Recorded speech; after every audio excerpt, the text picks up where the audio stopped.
கர்த்தரும் இரட்சகருமாகிய இயேசு கிறிஸ்துவின் நாமத்தினாலே யாவருக்கும் வாழ்த்தலை தெரிவித்துக் கொள்கிறேன். ஒரு விசுவாசி பின்மாற்றம் அடைந்து தேவாலயத்துக்கு செல்வதை நிறுத்திவிட்டார்.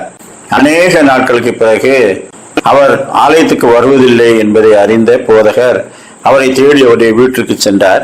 அவருடைய வீட்டிலிருந்து போதகர் தூரத்திலே வரும்போதே அவர் பின்பக்கமாக சென்று வேறெங்கோ சென்று விட்டார். எனவே இவர் ஏமாற்றத்தோடு திரும்பினார்.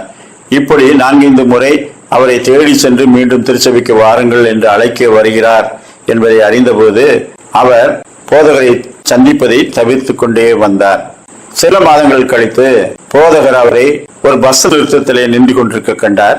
எனவே அவர் தன்னுடைய வாகனத்தை நிறுத்திவிட்டு அவரை நோக்கி போகும்போது அவர் இவரை பாராதது போல திரும்பி வேறு பக்கம் நடக்க ஆரம்பித்தார். ஆனாலும் போதகர் விடாமல் அவரை துரத்தி சென்று அவரை பிடித்து அவருடைய கைகளை பிடித்து கொண்டு கண்ணீர் விட்டார். கர்த்தர் உங்களை எவ்வளவாய் நேசிக்கிறார். ஒவ்வொரு வாரமும் அவருடைய அன்பிலே களிகூர்ந்து கொண்டிருந்தீர்களே, அந்த சந்தோஷத்தை விட்டுவிட்டு அதை விட சந்தோஷம் என்று வேறு ஏதாகிலும் இருக்கிறதா என்று தேடிக்கொண்டிருக்கிறீர்களே. நீங்கள் எங்களோடு ஆராதிக்கும் போது நாங்கள் எவ்வளவு சந்தோஷமாய் அதை அனுபவித்தோம். இப்படி தேவாலயத்துக்கு வராமல் நின்று விட்டீர்களே என்று சொன்னார்.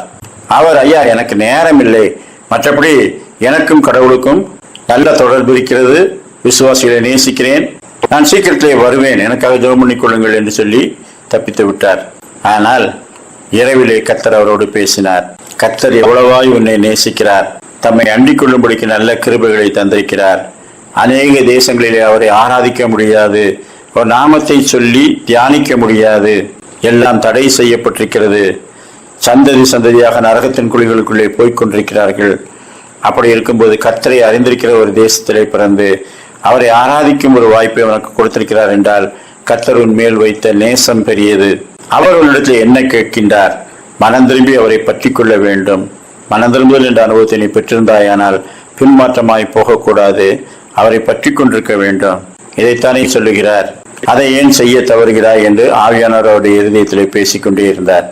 எனவே அவர் அன்று முதல் மீண்டும் திருச்சபைக்கு வந்து கர்த்தரை ஏற்றுக்கொண்டவராய் பக்தி செய்ய ஆரம்பித்தார். அப்படிப்பட்ட நிகழ்வுகள் நமது திருச்சபைகளிலே இருக்கிறதா?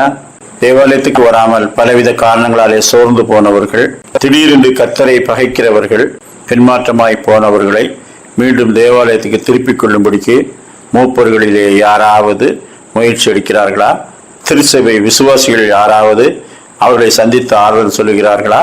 பெரிய திருச்சபையாக இருந்தால் போதகர்கள் யாரையும் போய் சந்திப்பதே இல்லை. நாம் திருச்சபையின் அடிப்படை ஊழியம் காணாமற் போன ஆடுகளை கர்த்தர் தேடியது போல இந்த மந்தையில் இல்லாத ஆடுகளை மீண்டும் அவருடைய மந்தையிலே சேர்த்துக் கொள்வதும் ஒன்றாகும். யாக்கோபு 5:19-20 வசனங்கள். உங்களில் ஒருவன் சத்தியத்தை விட்டு விலகி மோசம் போகும்போது மற்றொருவன் அவனை திருப்பினால் தப்பிப்போன மார்க்கத்து நின்று பாவியை திருப்புகிறவன் ஒரு ஆத்துமாவை மரணத்து நின்று ரட்சித்து திரளான பாவங்களை மூடுவான் என்று அறிய கடவன். ஆத்துமாவின் விலை மிக பெரியது. மனம் திரும்புகிற ஒரு பாவி நிமித்தம் பரலோகத்திலே மிகுந்த சந்தோஷம் உண்டாயிருக்கும். அப்படி ஆத்துமாக்களை கர்த்தரிடத்திலே திருப்பிக் கொள்ளும்படிக்கு நாம் என்ன செய்திருக்கிறோம்? நாம் அவரை விட்டு தூரமாய் போகாமல் அவரை பற்றி கொண்டிருக்கின்றோமா? கர்த்தர் தாமே அப்படிப்பட்ட நல்ல சிந்தனைகளை நமக்கு தந்தருள்வாராக. ஆமேன்.